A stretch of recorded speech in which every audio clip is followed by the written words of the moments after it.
Donna, Yeah. okay, What? tell Sean, put Sean on hold. Hang on a second. What, Norma? Okay, You need to reply to the email and say, I approve.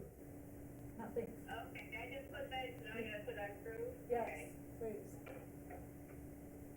Sorry, Sean. To clarify that, I just All right, thanks. for verification, we need that.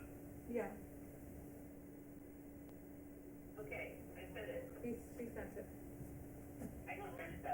They want me to respond to an email, which I just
mics are on. Thank you. Thank you. So I am calling to order the City of Riverbank Special Planning Commission meeting for Tuesday, September 1st at 6 p.m. And then we are immediately going to call to recess for a momentary recess to get ourselves situated here. Thank you, Steve. Oh, you're welcome. Well done.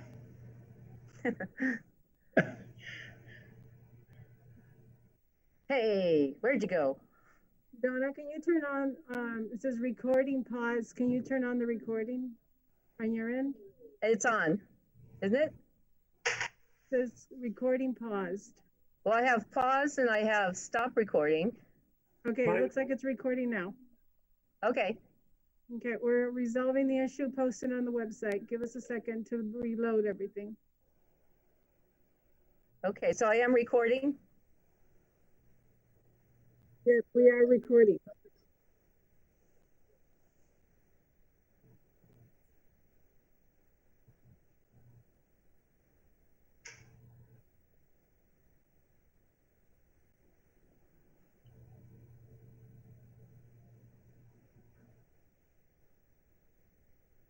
Gabrielle? Gabrielle's helping with the uploading of the agenda. Okay, I just forwarded him an email from Commissioner Uribe who says he can't get in. Yes, this is the issue. Donna, he might need some help re-uploading the agenda. Re-uploading it? We need a revised agenda with the correct webinar ID so people can access the meeting. Right. So he was pulling up the agenda, but how do we get the correct ID?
Okay, so we've checked with the city attorney, and although we were having technical difficulties, we are still in compliance with the Brown Act. We have uploaded a new agenda to the website that has the corrected number on it for people to call in. In fact, we are live streaming on YouTube, and several folks have joined us from the public have joined us through that connection. So we are ready to go if the commissioners feel comfortable to begin. Fine with me. Proceed. Okay. Take it away, Commissioner Link. Oh, so Joan is still not here. All right. Correct. So we will again call to order the City of Riverbank Special Planning Commission meeting of Tuesday, September 1st, 2020. Gabrielle, could you do the roll call, please? Okay. Chair Mallory Feinrich, she's absent. Vice Chair Joan Stewart. Commissioner John Dinan. Here. Commissioner Steve Link. I'm here. Commissioner Natasha Basso. Here. Alternate Ben Rubin. I'm still here. Okay. Thank you, Ben. You're welcome.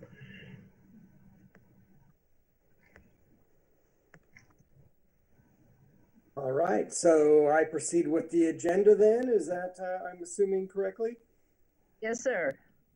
So we are, any planning commission member or staff who has direct conflict of interest with the scheduled agenda item to be considered is to declare their conflict at this time.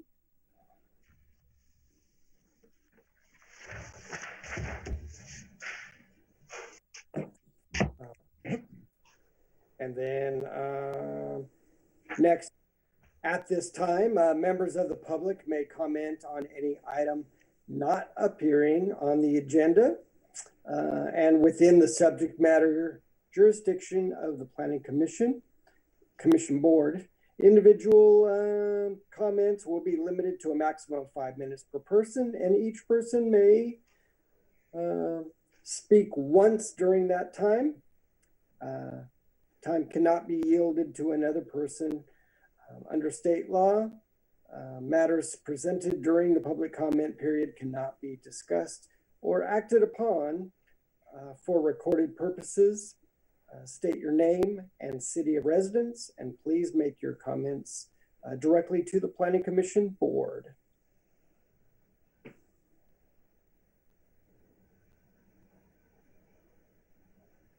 Gabrielle, do we have any public comments to note? No phone calls. Nothing on my email. Yes, yeah, I was in reference to that, but go ahead, Donna. I just said nothing on my email. Okay. There was only that one public comment that came in earlier today, which I believe was released or published to the rest of the Planning Commission. Yeah.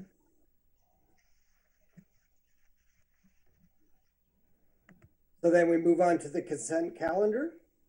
All items on the consent calendar are to be acted upon by a single action of the Planning Commission Board unless otherwise requested by an individual. Whoa. And my agenda just jumped screens, pardon me.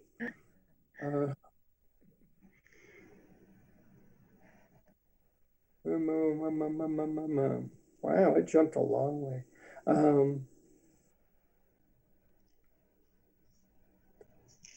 Pardon the delay.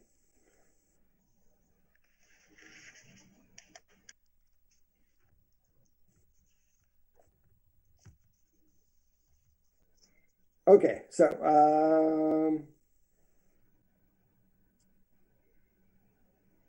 again, we're just noting that the agenda has been posted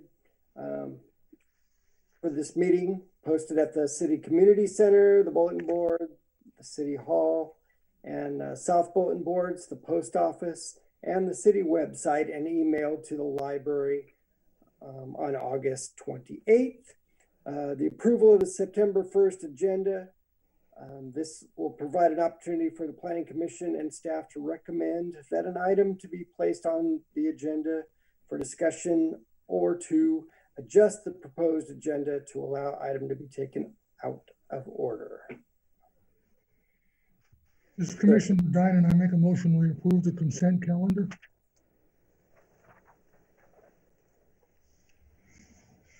I will second that.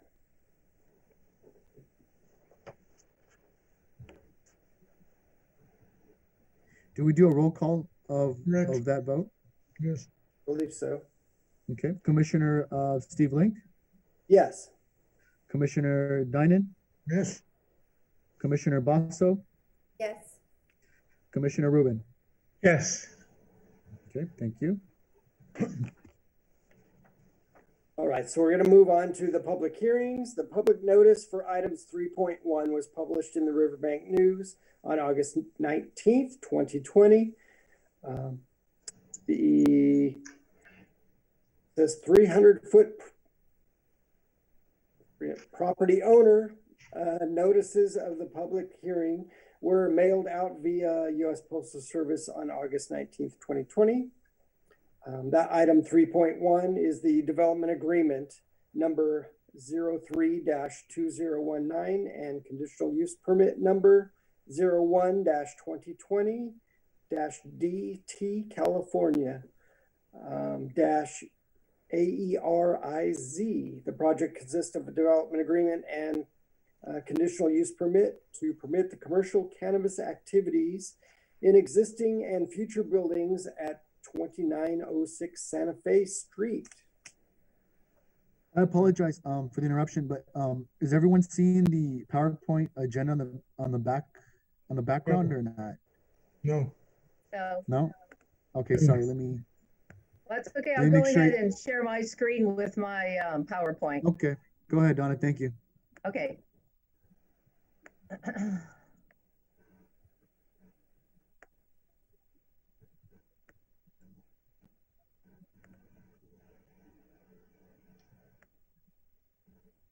Okay, can everybody see that okay? Yes. Yes. Okay, great. Yes. Okay, so as stated, this is a development agreement and the conditional use permit for Aeriz. And this location is the old cannery site. It's a development agreement for a 3-phase cannabis project. The first 2 phases will utilize existing buildings, and the 3rd phase may or may not have a new building. The requirement by the city is not only for a development agreement, but for a conditional use permit as well. The development agreement regulates the business, and the conditional use permit regulates the property. Here is an aerial of the site. There are railroad, as you can see, the railroad tracks there, and you can see the overpass at the top of the screen. The buildings that are existing at the lower part of the screen closest to Patterson Road is building 5. Right up above that is building 4. Then over by the Catholic Church and the overpass, we have buildings 1, 2, and 3. So that's phase 1, phase 2, and then future phase 3 is the large vacant area right there that could have a building or 2 in the future. Here is a conceptual site plan of the site. It shows the existing buildings, buildings 4, 5 on the right, and 1 through 3 on the left. There is a little bit of conceptual landscaping. One of the conditions of approval for the conditional use permit is that landscape plans will be submitted for review during phase 3. So the development agreement, it's a 20-year term. In speaking with the business owner, He's estimating possibly around 400 new jobs for the city. He is looking at a possible internship program, a possible program for training developmentally disabled persons, and he will be providing public benefit payments towards safety, infrastructure, and neighborhood renewal. There are several license types that he's going to apply for. He is going to apply for all indoor types of cultivation. The reason why you need more than one license is that the cultivation is required by the state to be a smaller area, but you can have more than one cultivation. Manufacturing, types 6 and 7. The retailer now will be limited. This won't be your standard dispensary. It will be more of a retail site in building 5. So when people come to the site to look at product for their dispensaries, then they would be able to purchase a limited amount just to try it before they bought a mass amount of it. And then type 11 is distribution. Once they cultivate it, they have to be able to distribute it as well. So for cultivation, it's broken, this is a public benefit payment. And for the cultivation, it's broken down into yearly blocks. The public benefit rate is so much per square foot only of the cultivation area. So that may change a little bit because they may have some plants going and then maybe a couple weeks later start some plants next to it. Then the first ones get moved out of the cultivation area to maybe the where they clean it up and cut it, trim it. So the cultivation area will be flexible, but they will keep the city posted on how much they will be cultivating at any time. So building 4 will be the first cultivation site. This is a floor plan, but basically what you're seeing is a grid with the growing lights and the growing medium. They actually are in a table that sprays water on the roots. So there's actually no soil and the water recycles in there. So that's why they're all compact into one floor plan like that. So this is building 4. So the manufacturing will take place in building 5. And as you see, it is broken down by years again. And a certain percentage of the gross receipts will cover the manufacturing that they are doing.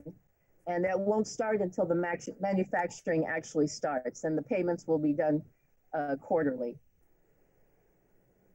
By manufacturing, we mean like extraction, where they take the active ingredients out of the plant and then use it for tinctures and edibles and things like that. The distribution, just the first year is 4% of gross receipts, and this is distributing third-party products.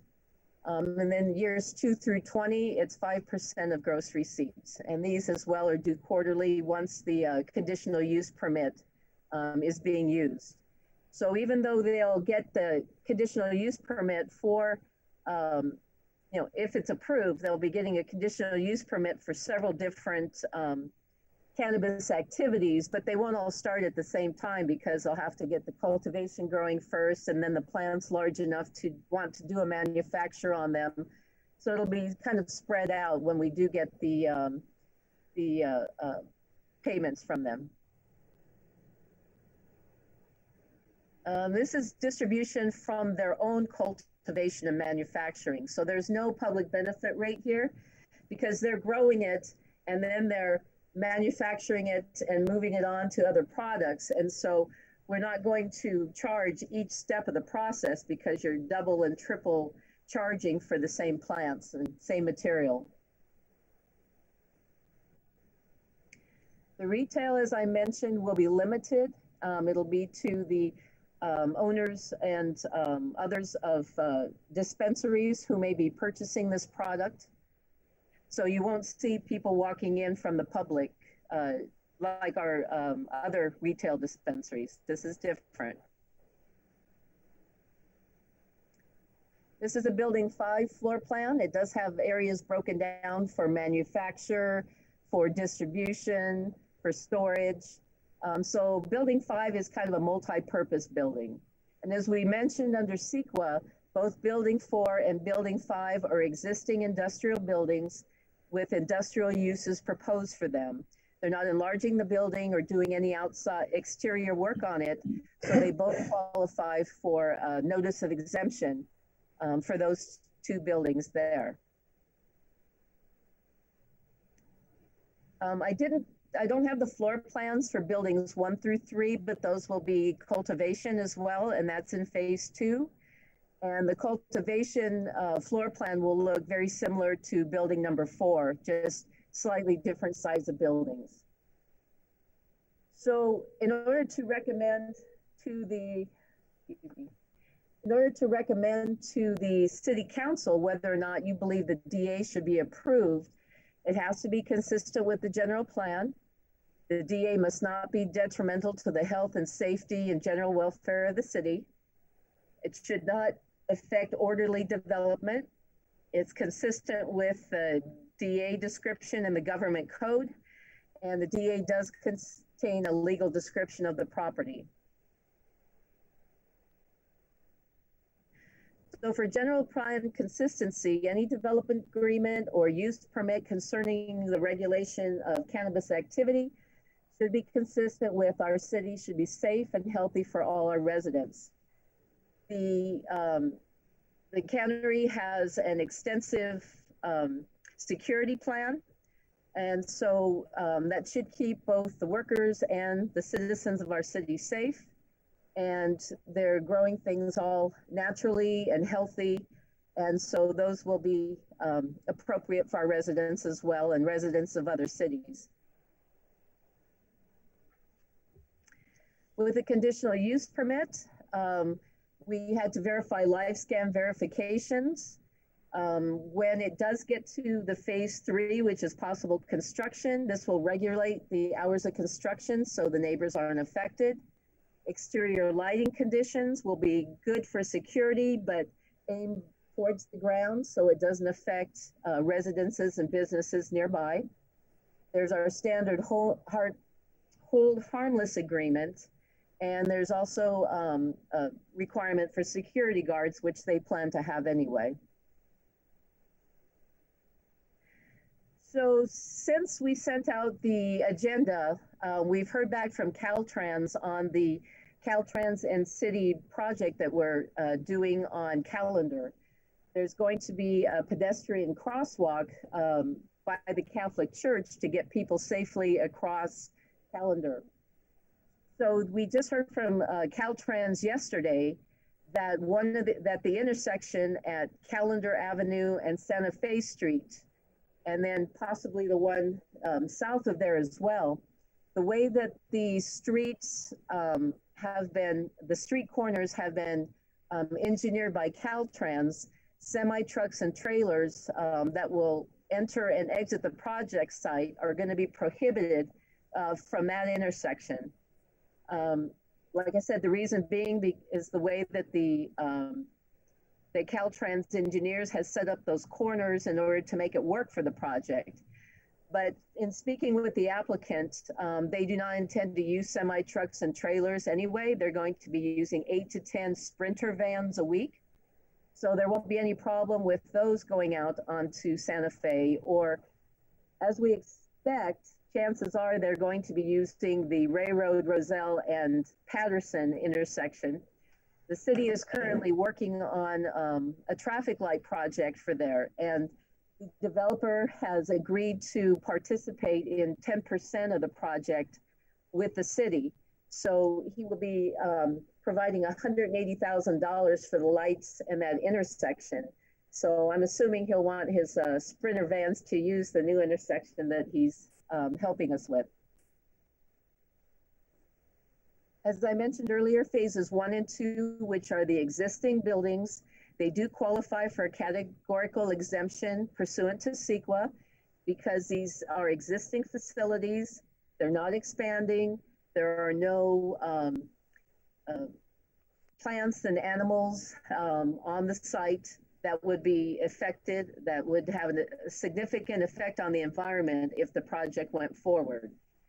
Now, when it comes to phase 3, if the applicant does want a building or two in that big vacant spot, we will do another CEQA analysis to look at the new buildings. They will have to have architectural and site plan review per the downtown specific plan. And if the project itself requires an amendment to the downtown specific plan, because at one time there was a discussion about a plaza and hotels and residential in that area. So if the city and the applicant are changing direction on that, then we'll need an amendment to the downtown specific plan. And all this will be applied for at phase 3. As I mentioned, phase 3 will have the review for analysis of CEQA and the architecture. And so the recommendation is that the Planning Commission Resolution 2009 recommends that the City Council adopt an ordinance approving the development agreement. And we also recommend that the Planning Commission adopt Resolution 2020-010, which would approve the conditional use permit for Aeriz.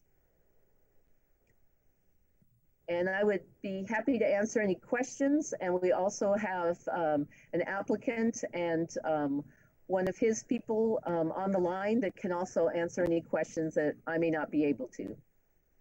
Thank you. This is Commissioner Dunn and Chairman Link. I have a few questions, if I may. Go ahead. Go ahead, John. Thank you. Does the developer envision 24/7 operations at this site? I would say, yeah, well, it depends. It depends on the cultivation of the plants, because just like our plants outdoors in the spring and the fall, they need so many hours in order to grow. And that, I believe, could be up to about 15 hours. But there's machinery that's always spraying the roots every so often. There's packages and buckets that have to be opened on a regular schedule to allow air into them. So there are cleaning. They do a deep cleaning a lot of the time, and then have to refill all the containers that have the spray and the nutrients for the plants. So while he's not on speaker right now, I believe that there are some chores that would be in the evening and in the nighttime, but they should be entirely within the buildings and not be able to be observed by the neighborhood. Okay, thank you. And then on slide 12, you dealt with the retail operation, and the wording was open to the general public. And if I can get a more specific definition of how this retail operation is going to be handled. Is it retail or more appropriately wholesale? No, it's still considered retail, but in this instance, the way it's written, the public would actually be the owners of dispensaries that are coming in. They're still members of the public because they don't work for Aeriz, but the public, as far as you or I are concerned, would not have access to the building. Okay. And then finally, a comment. We're talking about access and not using Santa Fe and Calendar. And the area around Roselle and Patterson and Railroad right now at best is a mess. And I would hope that until the traffic light gets in and a real traffic study is done, that the trucks would in fact use the Santa Fe Calendar entrances to that area. Thank you. Okay, but they do not have any big trucks. They'll have vans. So they can use that entrance, which is what I'm recommending. Yes. Thank you. Thank you, John. I have a question, if I can. Yes, ma'am. This is Commissioner Basso. In regards to the retail, so I understand that it's not open to the public. I am wondering if the commercial users, the retail sales, would they be entering and exiting through the same place as the employees and the shippers, or would they be entering and exiting through a different access point? That's a good question. I'll have to defer to the applicants when they are able to speak. Okay. And then also in regards to that, there was something mentioned in regards to a north gate entry, which I believe is somewhere near Colander. And regarding the skate park, it being about 3,200 linear feet from North Gate, I'm wondering is that the main entrance and exit that is going to be used? And if not, if the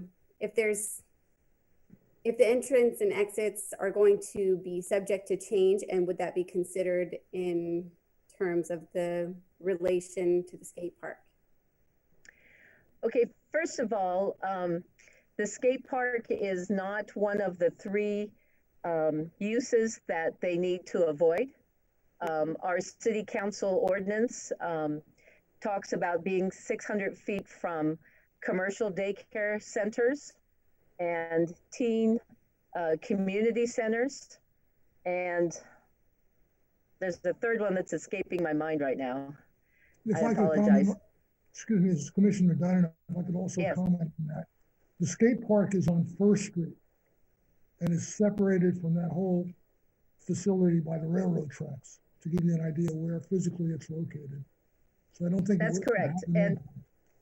And I'm the one who did the measuring, and it's from the northmost gate around Callender, over the overpass, and then down First Street, just so people would have an idea of the amount of foot traffic it would take to go from one side to the other.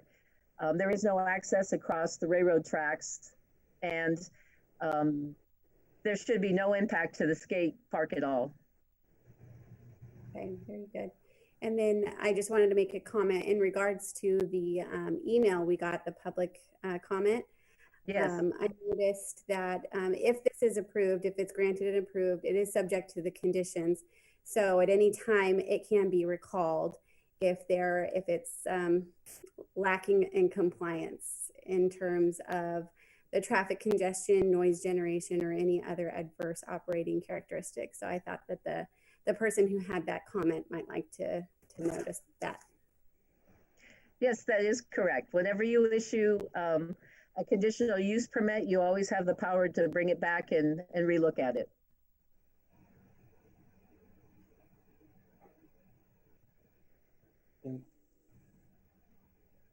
I lived here 20 years ago, and tomato trucks were barreling out of there that were much larger, big boisterous trucks. This will be no resemblance to what we've had in the past through there. So that's assuring that there will be the Sprinter vans at least. Okay. Are there more questions for me, or should we get the applicants on? If you have questions for them. No?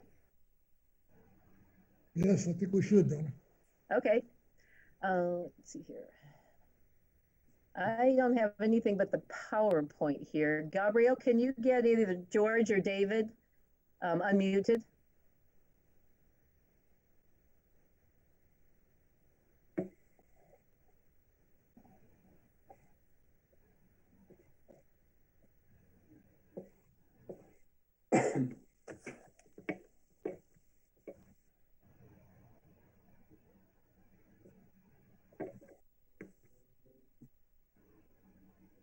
Is that not working, Gabrielle?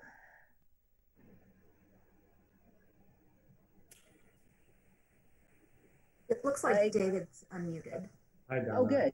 David. Oh, hi, David. So, David, there was a question earlier from the commissioner about when the dispensary people come to look at your product and go through your retail. Will there be an entrance straight to the retail, or will they have to go through other parts of the building to get to it? I believe that was the question. Yeah, so the way we envision it is kind of like a factory store, and any people, dispensary clients that would be going there would do it by a scheduled tour, and they would go through the normal like security and entrance routes that the employees do. So it wouldn't be a situation where somebody could just drive up unannounced, come in like you would in a traditional retail. Okay, so it'll be at the end of a tour. Yeah, it's typically it would be a tour of the facility, and then the retail space would be mainly just to show our products, our in-store displays, how we like to display our products in retails, things of that nature. David, is there anything you would like to add to my presentation that I missed? No, I think you did a great job of capturing the project as a whole. I think we touched on all the key points, but if there are any other questions, I'm happy to take the time to answer them.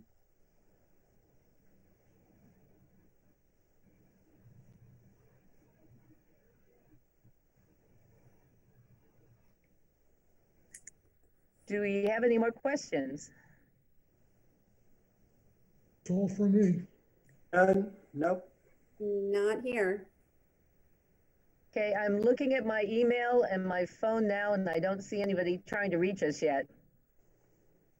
And Chairman Link, if I may, this is Sean Scully, the city manager. So as you know, I watch every planning commission meeting, but I don't attend every one except for larger scale projects. And in this case, this is an example of a larger scale project.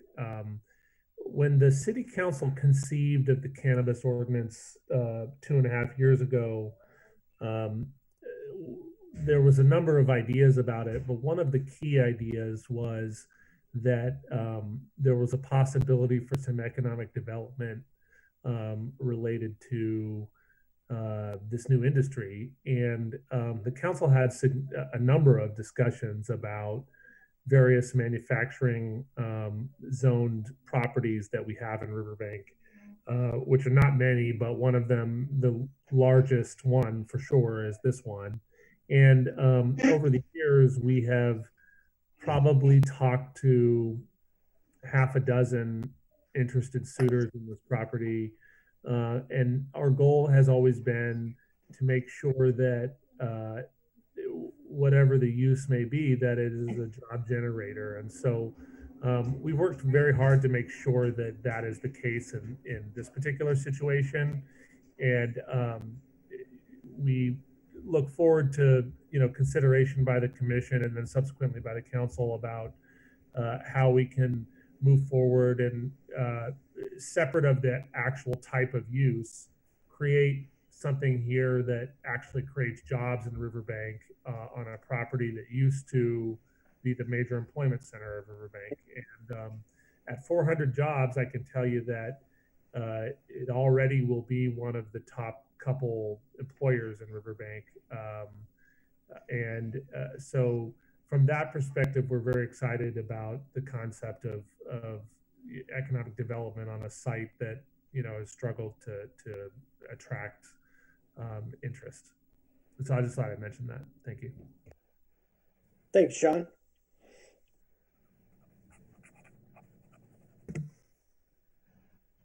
If the questions are over, since this is a public hearing, we need to open the public hearing.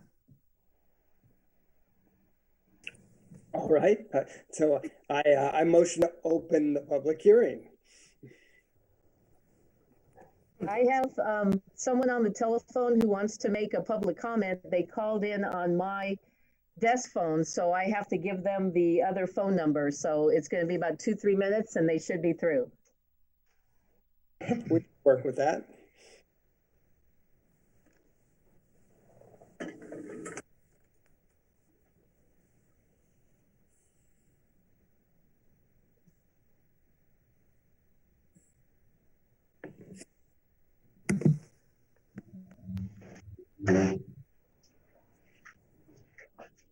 Is Commissioner Stewart as an attendee?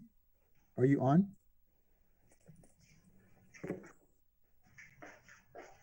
No? It seemed that Commissioner Stewart might be attending, but seems like it's not her. Okay. Just disregard, please.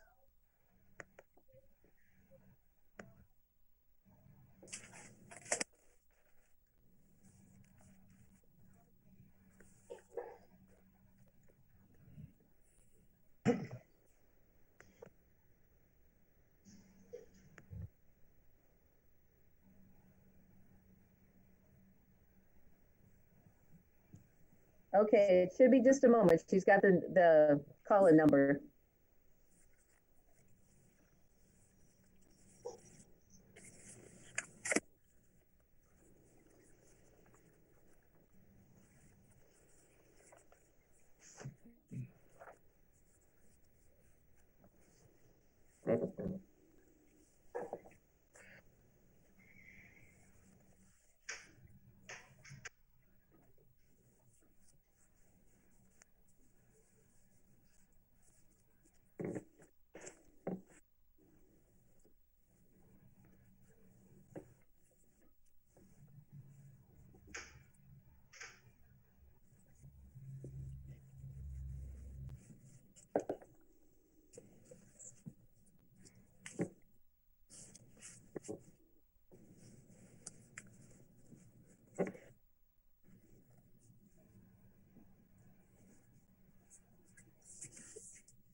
Nope. Smart.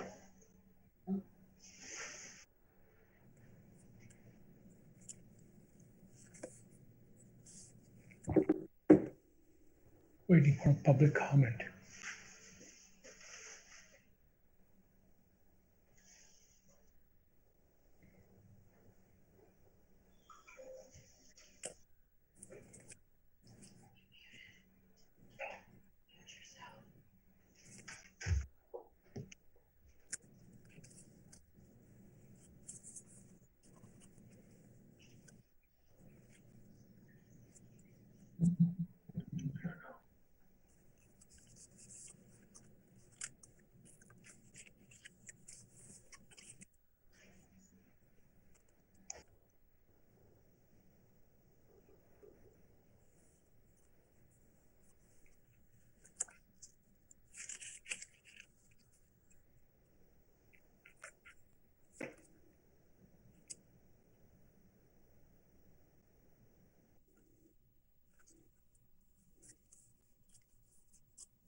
I think we lost her, Donna. Yeah, she just called back and she didn't, they asked her for an access number, so I had to give her the access number. It should be any moment now. Sorry about that.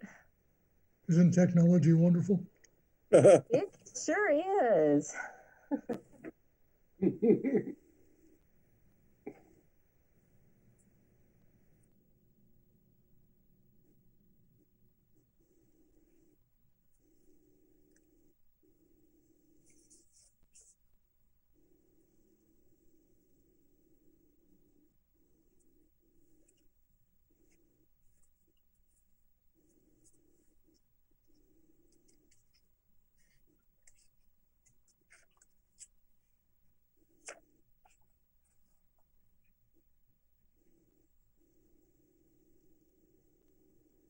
So Donna, to clarify, where was the proposed signal light being installed on Patterson and Roselle? Yes, just west of the railroad tracks on Patterson there. Excellent. You may have seen some work out there this week if you went through that area. PG&E is moving some lines and some other things in order for us to do this project. So it's basically started already. All right.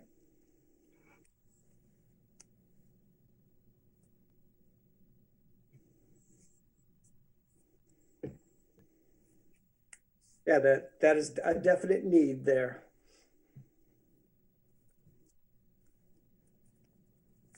I'd forgotten about the tomato truck, Steve. I used to live on Roselle. I could see Patterson Road from my front yard on Roselle. I remember them vividly. It rattled the house.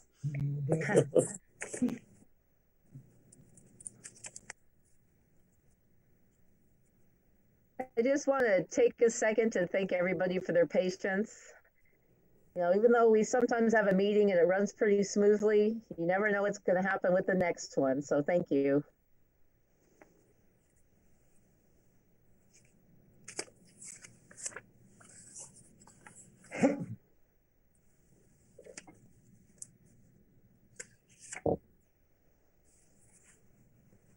So I wonder if we should just give her another minute or two and then possibly move on, because she has the Zoom phone number and she has the webinar ID to get in.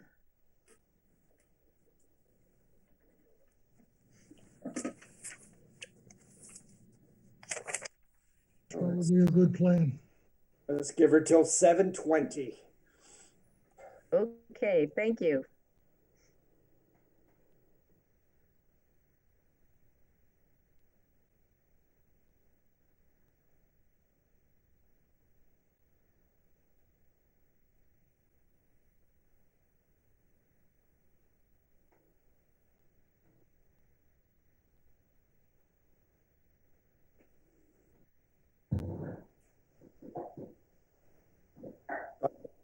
I don't know if I'm not in, my intent is not to sway anyone's opinion, but I also recall the tomato, the odor from tomatoes back in the day. Tomato trucks were there. August and September smelled like spaghetti sauce. It's also interesting how the highways turn black in the slow lanes from all the tomato juice coming out. Yeah, yeah. Remember when we bought our house, we had to sign a document that said we're moving into an agricultural community. Live with it.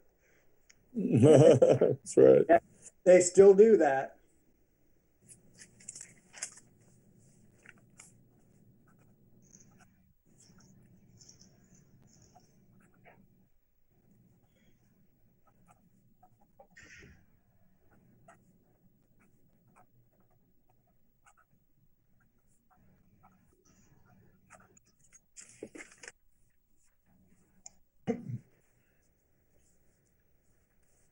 So Donna, I'm confused a bit about the pedestrian bridge you had mentioned for a minute there. Where does that originate? Where is it headed? What's the positioning of that?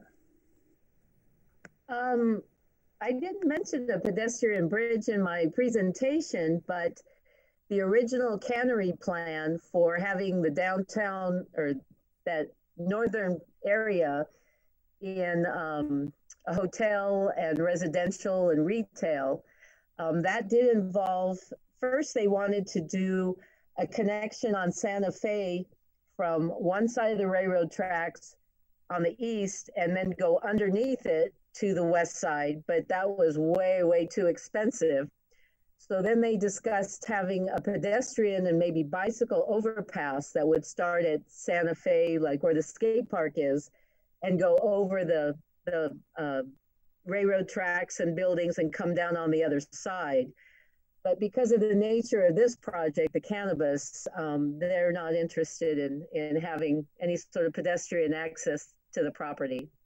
And that makes Donna, sorry to interrupt, but I think Evelyn's raising her hand here, or someone from the public is raising their hand. That could be if you her. wanna, Should we? yes, if you want to participate, you have to unmute your telephone or computer. So make sure you unmute yourself so you can speak.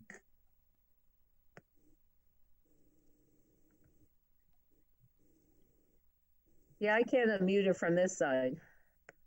So I'm asking them to unmute so that so they can be able to speak. I believe you have to dial *6 to unmute.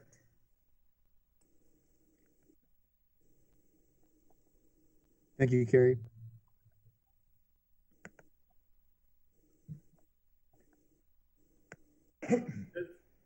Just so she hears, Evelyn, you have to press *6 on your phone to unmute your phone.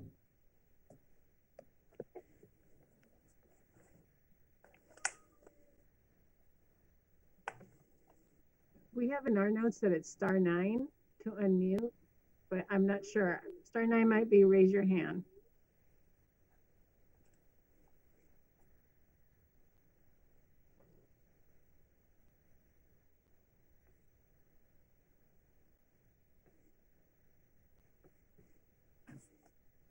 I hope everyone doesn't have a rotary phone.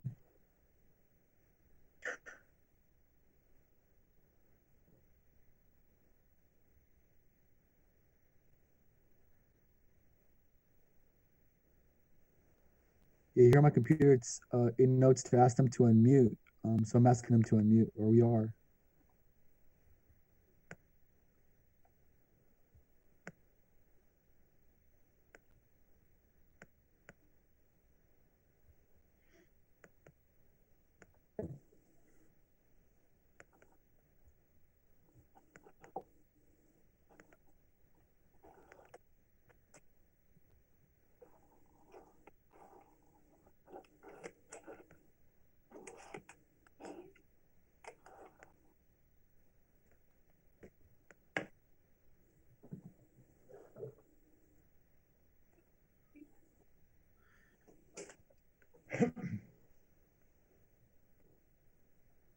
Okay, 1 second. Let me see.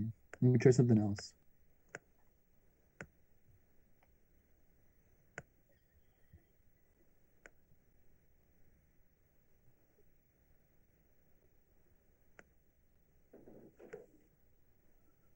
Yeah, here I only have the option to ask to unmute, but that's all I can do.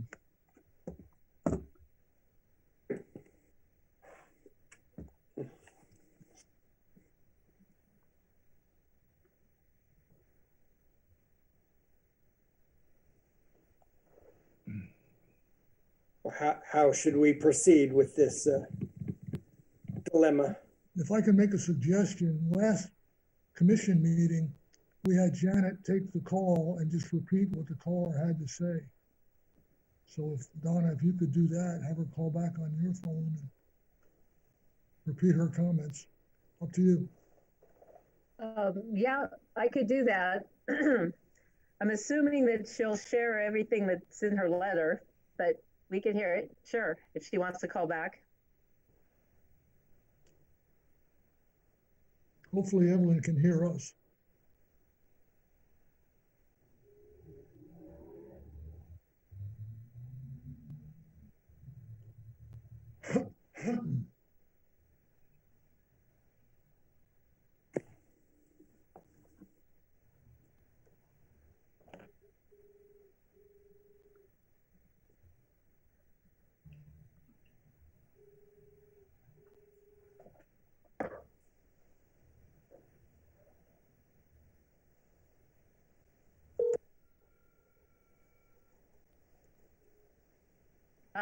That might be her. Morning, this is Donna. Is this Evelyn? Okay. They've said that if you want. Donna, why don't you put her on speakerphone? Okay, I'm going to put you on speakerphone, okay? Okay, hang on.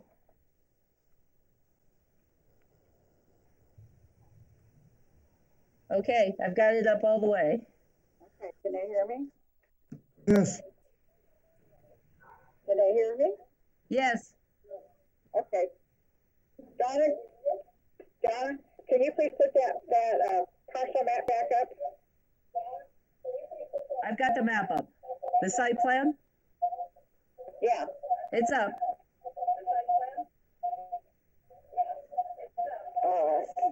Echo. No, not that one. The one that shows the whole cannery site and all the parcels and all the buildings.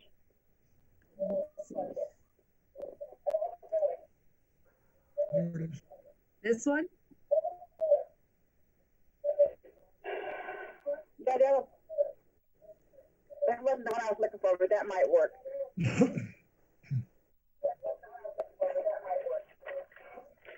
I'm echoing like crazy. If you're on the phone, you probably need to move away from your computer. I have no sound on my computer.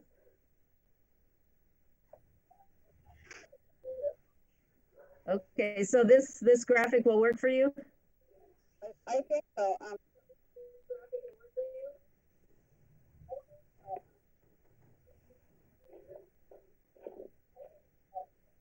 Okay, I live on the east side of the cannery. That's Topeka and First Street. Okay. And I've lived here for 50 years.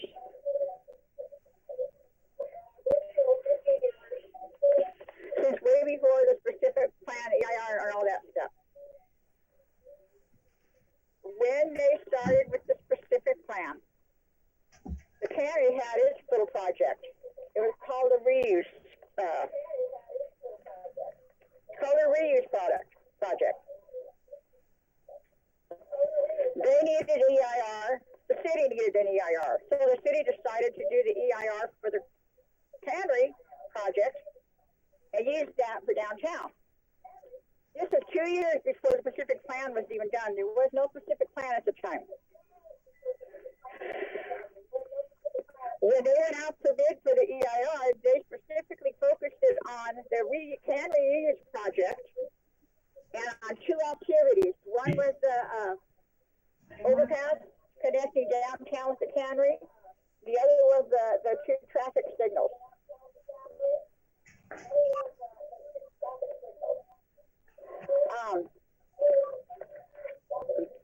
That project was a plaza with residential and retail stores, the whole cannery site. When it fell through, the cannery wanted to use the warehouses, and they changed it to put the cannery district in there to allow them to use the industrial for those warehouses as is. Now, I think one of the problems, or the reason this thing is not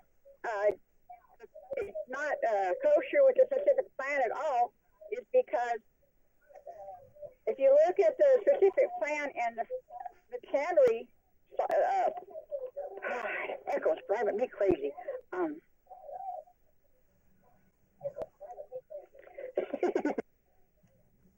Okay,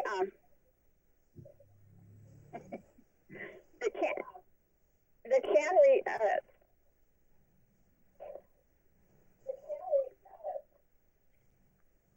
the cannery district that you're talking about and the project that they're talking about are not the same.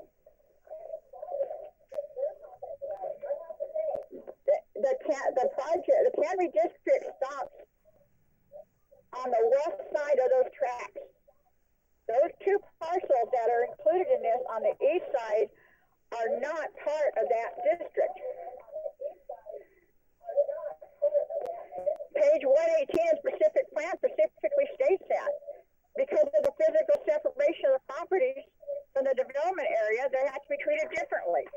And yet they're both in this project that they're proposing tonight. Both of them. One is a residential. The other one is situated on Conway, where Topeka dead ends.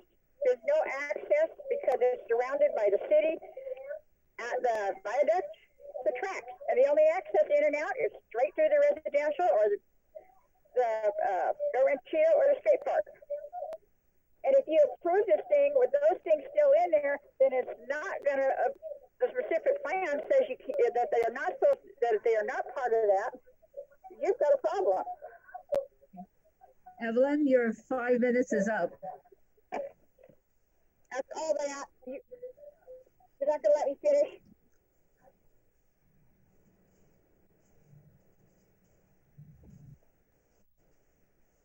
Donna, because of the delay, you might as well just let her finish it. Chair should tell me anything. Okay, I couldn't hear you, Sean. Because of the delay and the technical issues, I think it's fair to let her finish. Okay, okay, continue, Evelyn, continue. Thank you. Okay, but what I'm saying is the certificate not complying with the specific plan if they keep those other 2 parcels in there. There is nothing in the EIR that was done for the other project.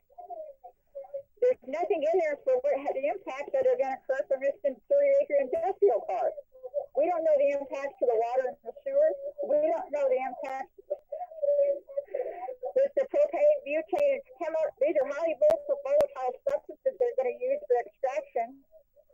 And they are very close to where the state park is on the First Street side in those buildings. We don't know anything about the impacts to that. We don't know anything about the manufacturing and how they're going to do that, because when I asked, I was told it's proprietary and they would not release the information.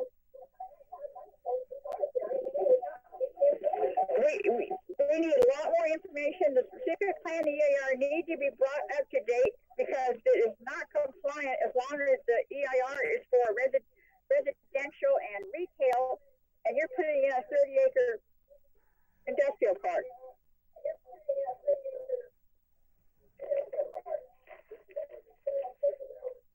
And the rest of my comments, yeah, I'll let you read. Thank you. Thank you, Evelyn.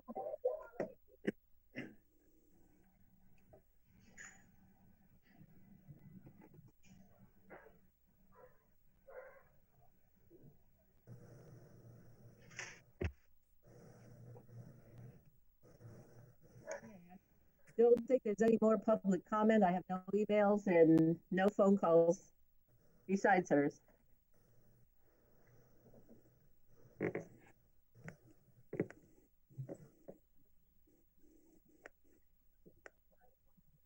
All right. Chairman Wink, if you want to close the public comment period, I'll make a motion. I do make a motion to close the public comment. Thank you, John.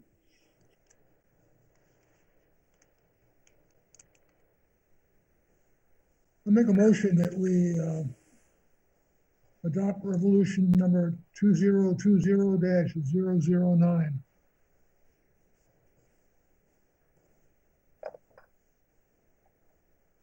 So to clarify, that's just recommending approval of the development agreement. I'm assuming that that's the proper way to do it. If that's Yeah, separately is fine. I just wanted to be sure we're all clear what the motion is. Yes, that's my motion. The first attachment. All right. Well, I will second that to approve the development agreement.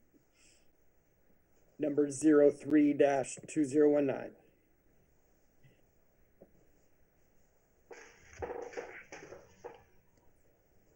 Do we do City Attorney, do we do a roll call? Yes, roll call. Please. Commissioner Dinan, Yes. Commissioner Link, Yes. Commissioner Basso, Yes. Commissioner Rubin. Yes. Okay.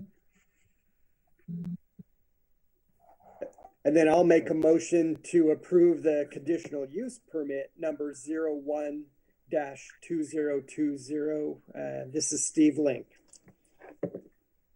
And I will second that, Commissioner Basso.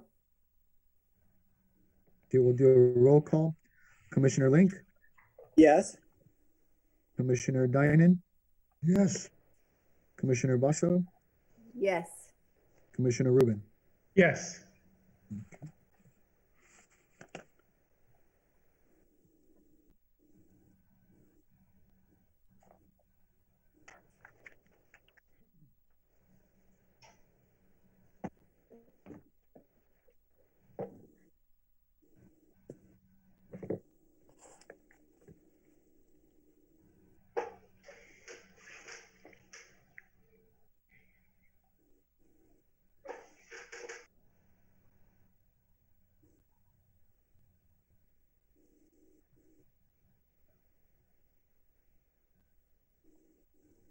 And there's Chairman, the make a updated. suggestion, we go to the planning commission presentation.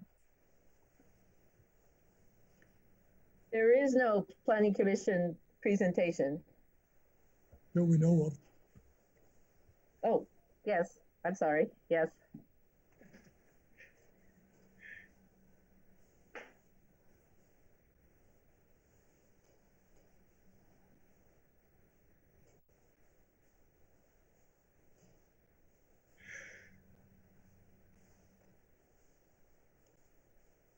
Chairman Link, shall we go to planning commission comments? Again, I have comments that I used to live in sight of the location they're referring to back when it was a tomato cannery, and now since it's been vacant, and I think this is a marked improvement to the vacancy, and even better than as a bustling tomato cannery. So if it can provide the jobs and not have the traffic impact in the area, I think it's a win. Hear, hear.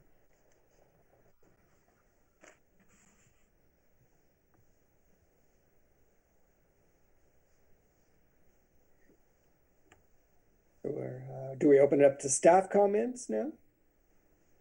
Well, okay, so there is no planning commission presentation, no planning commission comments except for Mr. Link's. County referral, there is none to share at this time. Staff comments, just keep wearing your masks, folks. We're doing really well. We don't get a lot of calls in for different businesses, complaints that they're not social distancing, but we've been pretty reactive and gotten to them and gotten them to respond. And so we're doing our best out there, but we need everybody else to pitch in and wear those masks. Thank you. And Commissioner, I just would add to that you know, the commission might have seen that there was some media and newspaper reports on some of our enforcement efforts recently. And one of the things that, you know, there's only so many words in a newspaper that can be published, but one of the things that's very important to us is that the community knows that we have many businesses in Riverbank, and the vast majority of them have been compliant, and willingly so. It's really only a couple that we've had to sort of work with, and in general, even those have become compliant. And so it's a big thank you really to the community for getting on board and trying to do our part to slow the spread. And you know, our goal or hope every week, we kind of keep an eye out for the governor's announcements that more sectors will be reopened. As of Monday, I believe personal services, so for example, nail salons, barbers, and hair salons can now reopen with some restrictions, which is great news. And we really appreciate the folks that have been willing to work with us on those issues. And like I said many times before, you know, the last thing we want to do is cite any business. We've already lost a couple of longtime businesses in Riverbank due to this pandemic, and so we're hoping to save as many as possible. The other thing I'll mention to the commissioners, and please pass it along to your contacts in the community, is effective the day after Labor Day, the city of Riverbank is opening a small business assistance grant program where businesses can qualify from between $10,000 and $20,000 in a grant issued by the city to pay for operational expenses related to you know, being closed during COVID and business impacts to COVID, with the hope that, you know, perhaps it will keep some folks open and we can get through this. So just appreciate very much. And also just thank you all so much for your patience. This is as many times as we've done this over the last 6 months, it's still new to us. And you know, we love technology, but it's not quite the same as being in person and being able to, you know, there's no technical difficulties typically with somebody walking up to the dais and giving comments. So appreciate the community and the commission very much. Thank you, Sean.